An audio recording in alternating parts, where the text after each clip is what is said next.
Hello everyone, welcome back to YouTube channel exam guru. दोस्तों, आज है 3 मार्च और 3 मार्च को करंट अफेयर्स के जितने भी महत्वपूर्ण प्रश्न बनते हैं उन सभी प्रश्नों को हम लोग इस वीडियो में डिस्कस करेंगे। प्रश्नों के उत्तर के साथ साथ मैं उनसे जुड़ी हर एक फैक्ट्स भी आपको क्लियर करते चलूँगा। इस वीडियो को बिना स्किप किए शुरू से अंत तक देखिएगा और वीडियो पसंद आए तो लाइक और शेयर कीजिएगा। चलिए आज का वीडियो शुरू करते हैं। तो देखिए, आज का पहला प्रश्न है कि इंडियन ग्रां प्री में धरुण अय्यासामी ने हर्डल रेस में कौन सा मेडल जीता है। इसका राइट आंसर हो जाएगा ए ऑप्शन, गोल्ड मेडल। देखिए, इंडियन ग्रां प्री में भारत के धरुण अय्यासामी ने हर्डल रेस में गोल्ड मेडल जीता है और उन्होंने यह रेस 49.94 सेकंड में पूरा किया था।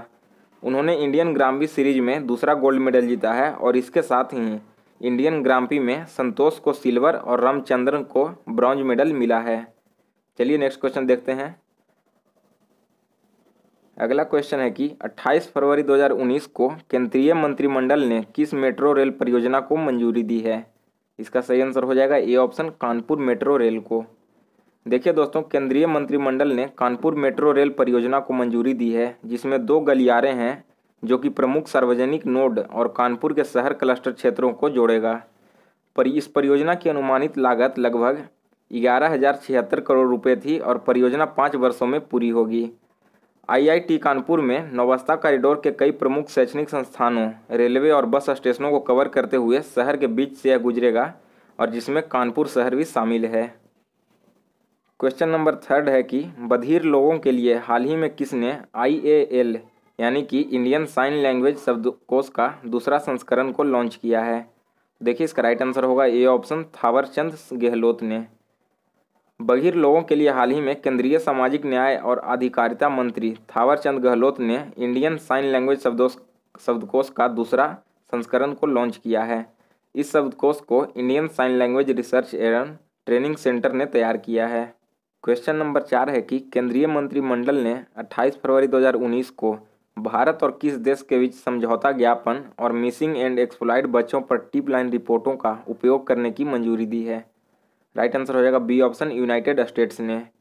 देखिए दोस्तों, आप लोगों को बता दूं कि केंद्रीय मंत्रिमंडल ने मिसिंग और एक्सप्लॉयड बच्चों पर टिप लाइन रिपोर्ट तक पहुंचने के लिए भारत और अमेरिका के बीच समझौता ज्ञापन को मंजूरी दी है। यह बाल पोर्नोग्राफी और बाल यौन शोषण सामग्री के बारे में जानकारी साझा करने और अपराधियों के खिलाफ कानूनी कार्रवाई करने के लिए एक अभिनव तंत्र स्थापित करने की मार्ग प्रशस्त करेगा। नेक्स्ट क्वेश्चन है क्वेश्चन नंबर 5। केंद्रीय मंत्रिमंडल ने हाल ही में किस राज्य में 22वें अखिल भारतीय आयुर्विज्ञान संस्थान यानी कि एम्स की स्थापना को मंजूरी दी है। का राइट आंसर होगा सी ऑप्शन, हरियाणा में।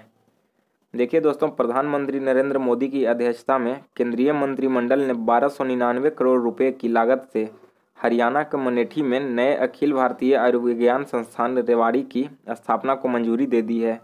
मंत्रिमंडल ने उपरोक्त एम्स के लिए 2,25,000 निर्धारित प्लस गैर प्रैक्टिसिंग भत्ता यानी कि NPA के मूल वेतन में निदेशक के एक पद के निर्माण को भी मंजूरी दी है। चलिए नेक्स्ट क्वेश्चन देखते हैं। क्वेश्चन नंबर 6 है कि स्टूडेंट्स को पढ़ाई के साथ साथ रोजगार के लिए तैयार करने के लिए किसने श्रेयस पोर्ट को लॉन्च किया है। इसका राइट आंसर होगा बी ऑप्शन, प्रकाश जावड़ेकर ने। स्टूडेंट्स को पढ़ाई के साथ ही रोजगार के लिए तैयार करने के लिए मानव संसाधन विकास मंत्री प्रकाश जावड़ेकर ने श्रेयस यानी कि scheme for higher education youth for apprenticeship and skill portal को लॉन्च किया है। इस पोर्टल से स्नातक की डिग्री पाने वाले छात्रों को उद्योग जगत में प्रशिक्षण का कोर्स करके उन्हें कौशल युक्त बनाया जाएगा। अगला क्वेश्चन है क्वेश्चन नंबर 7 कि आर्थिक मामलों की मंत्रिमंडलीय समिति ने किस परियोजना को वित्तीय सहायता प्रदान करने के लिए प्रधानमंत्री जीवन योजना को मंजूरी दी है।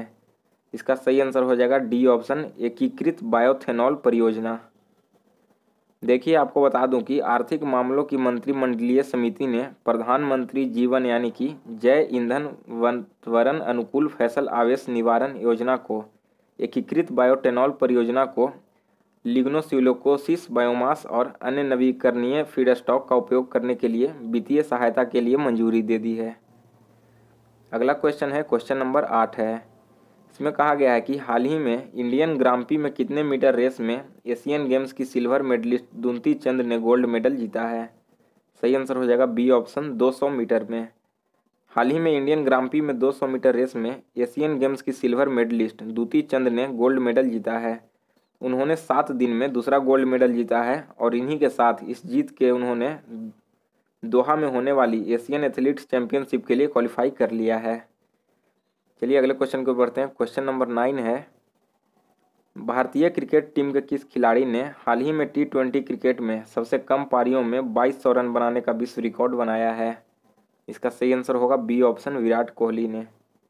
भारतीय क्रिकेट टीम के कप्तान विराट कोहली ने हाल ही में T20 क्रिकेट में सबसे कम पारियों में 2200 रन बनाने का विश्व रिकॉर्ड बनाया है। उन्होंने 67वें मैच में यह रिकॉर्ड बनाया है और वे दुनिया के चौथे क्रिकेटर बन गए हैं। अगला क्वेश्चन देखते हैं। क्वेश्चन नंबर 10 है कि निम्न में से किस हाईकोर्ट के जस्टिस वाल्मीकि मेहता का हाल ही में निधन हो गया है? सही आंसर होगा इसका A option, Delhi high court ने। हाल ही में दिल्ली हाई कोर्ट के जस्टिस वाल्मीकि मेहता का हाल ही में निधन हो गया है। वे अप्रैल 2009 में दिल्ली हाई कोर्ट के जज के पद पर नियुक्त हुए थे। जस्टिस वाल्मीकि मेहता का जन्म 6 जून 1959 ईस्वी को मुंबई में हुआ था। नेक्स्ट क्वेश्चन है क्वेश्चन नंबर 11। केंद्रीय वित्त मंत्री अरुण जेटली ने ईजी सुधार सूचकांक पर पहली रिपोर्ट जारी की है, जिसमें किन संस्थानों की प्रगति को मापा गया है?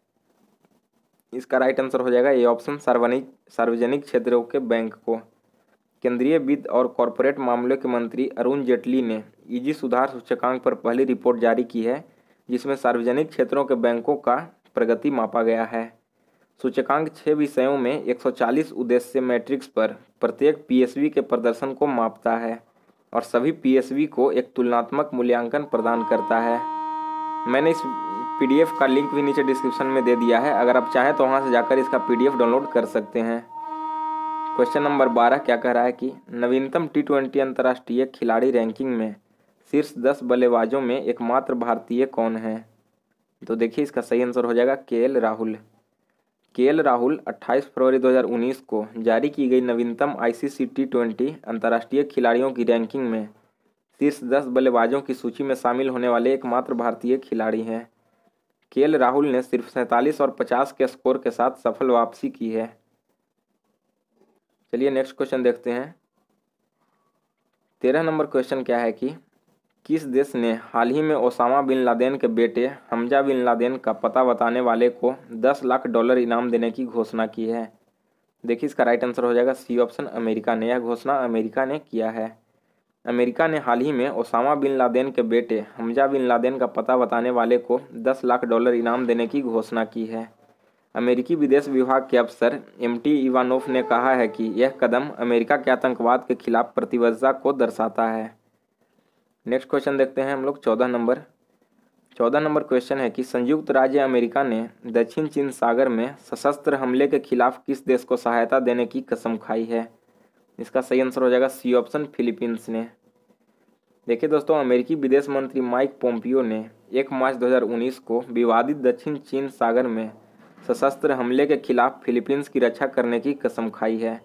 चीन के पानी में कृत्रिम द्वीपों का निर्माण, जो कि मनीला और अन्य पड़ोसियों द्वारा भी किया गया है, दोनों सहयोगियों के लिए संभावित खतरे हैं। 1951 की यूएस फिलीपीन की आपसी रक्षा संधि ने दोनों देशों को दोनों पक्षों पर प्रशांत क्षेत्र में सशस्त्र हमले के मामले में एक दूसरे की सहायता के लिए आने के लिए कहा गया था। चलिए आगे बढ़ते हैं। 15 नंबर क्वेश्चन देख लेते हैं। 15 नंबर क्वेश्चन है कि भारतीय रिजर्व बैंक ने किस राष्ट्र के बैंक के साथ द्विपक्षीय स्वय व्यवस्था पर हस्ताक्षर किए हैं? तो इसका राइट आंसर हो जाएगा बी ऑप्शन, जापान। भारतीय रिजर्व बैंक और बैंक ऑफ जापान ने एक द्विपक्षीय स्वैच्छिक व्यवस्था यानी कि BSA पर हस्ताक्षर किया है। यह याद किया जा सकता है कि अक्टूबर 2018 में प्रधानमंत्री नरेंद्र मोदी की टोक्यो यात्रा के दौरान भारत और जापान के बीच BSA से बातचीत हुई थी। BSA भारत को $75 बिलियन तक पहुंचाने का प्रावधान करता है, जबकि पहले BSA ने $50 बिलियन प्रदान किए हैं। चलिए आगे बढ़ते हैं। नेक्स्ट क्वेश्चन देख लेते हैं। 16 नंबर क्वेश्चन है, हाल ही में किसने सूक्ष्म वन उपज के लिए न्यूनतम समर्थन मूल्य एवं वन धन के मूल्य वर्धन संगठन का शुभारंभ किया है? सही आंसर हो जाएगा इसका ये ऑप्शन, जूएल ओराम ने। हाल ही में केंद्रीय जनजातीय मंत्री जूएल ओराम ने सूक्ष्म वन उपज के लिए न्यूनतम समर्थन मूल्य एवं वन धन के लिए मूल्यवर्धन संगठन का अंबेडकर इंटरनेशनल सेंटर में आयोजित कार्यशाला में शुभारंभ किया है। अगला क्वेश्चन देखते हैं। क्वेश्चन नंबर 17 है, केंद्रीय मंत्रिमंडल ने खनन क्षेत्र में अधिक प्रभावी विनियमन सुनिश्चित करने के लिए कौन सी नीति को मंजूरी दी है? इसका सही आंसर हो जाएगा ए ऑप्शन, राष्ट्रीय खनिज नीति 2019। 28 फरवरी 2019 को प्रधानमंत्री नरेंद्र मोदी की अध्यक्षता में केंद्रीय मंत्रिमंडल ने राष्ट्रीय खनिज नीति 2019 को मंजूरी दी है। नई राष्ट्रीय खनिज नीति अधिक प्रभावी विनियमन सुनिश्चित करेगी और भविष्य में अस्थायी खनन क्षेत्र के विकास को बढ़ावा देगी। परियोजना प्रभावित व्यक्तियों के मुद्दे को संबोधित करते हुए विशेष रूप से आदिवासी क्षेत्रों में रहने वाले लोगों को यह फायदा मिलने वाला है। अगला क्वेश्चन है 18 नंबर, ईरान में हो रहे मकरान कप के बॉक्सिंग में भारत के दीपक ने कितने किलोग्राम वर्ग में गोल्ड मेडल जीता है? राइट आंसर हो जाएगा डी ऑप्शन, 49 किलो वर्ग का। ईरान में मकरान कप के बॉक्सिंग में भारत के दीपक ने 49 किलोग्राम वर्ग के फाइनल मुकाबले में जाफर नसेरी को हराकर गोल्ड मेडल जीता है। नेक्स्ट क्वेश्चन की ओर बढ़ते हैं। 19 नंबर क्वेश्चन है कि मंत्रिमंडल ने भारत को एक सॉफ्टवेयर उत्पाद राष्ट्र के रूप में विकसित करने के लिए किस नीति को मंजूरी दी है? इसका राइट आंसर हो जाएगा सी ऑप्शन, सॉफ्टवेयर उत्पादों पर राष्ट्रीय नीति 2019। देख लेते हैं कि यह नीति क्या है। कि केंद्रीय मंत्रिमंडल ने सॉफ्टवेयर उत्पाद राष्ट्र के रूप में भारत को विकसित करने के लिए सॉफ्टवेयर उत्पादों 2019 पर राष्ट्रीय नीति को मंजूरी दी है। इस नीति के तहत देश में सॉफ्टवेयर उत्पाद क्षेत्र के विकास के लिए कई योजनाओं, पहलों, परियोजनाओं और उपायों की रूपरेखा तैयार की जाएगी। नेक्स्ट क्वेश्चन की ओर बढ़ते हैं। 20 नंबर क्वेश्चन क्या है कि ईरान में हो रहे मकरान कप के बॉक्सिंग में पी ललिता प्रसाद, मनीष कौशिक, दुर्योधन सिंह नेगी, संजीत और सतीश कुमार ने कौन सा मेडल जीता है? तो देखिए, इन सभी को सिल्वर मेडल मिला है। ईरान में जो मकरान कप हो रहा है इसमें इन सभी खिलाड़ियों को सिल्वर मेडल मिला है। ईरान में हो रहे मकरान कप के बॉक्सिंग में पी ललिता जो कि 52 किलोग्राम, मनीष कौशिक जो कि 60 किलोग्राम, दुर्योधन सिंह नेगी जो कि 59 किलो वर्ग, संजीत जो कि 51 किलो वर्ग और सतीश जो कि 91 किलोग्राम ने अपने अपने क्षेत्र में सिल्वर मेडल जीता है। तो ये थे 3 मार्च के कुछ महत्वपूर्ण करंट अफेयर्स। आपको वीडियो पसंद आया हो तो लाइक और शेयर कीजिएगा, और अभी तक आपने इस चैनल को सब्सक्राइब नहीं किया है तो इस चैनल को सब्सक्राइब करके बेल नोटिफिकेशन को ऑन कर लें, ताकि आगे आने वाली हर एक वीडियोज़ की नोटिफिकेशन आपको सबसे पहले मिलती रहे।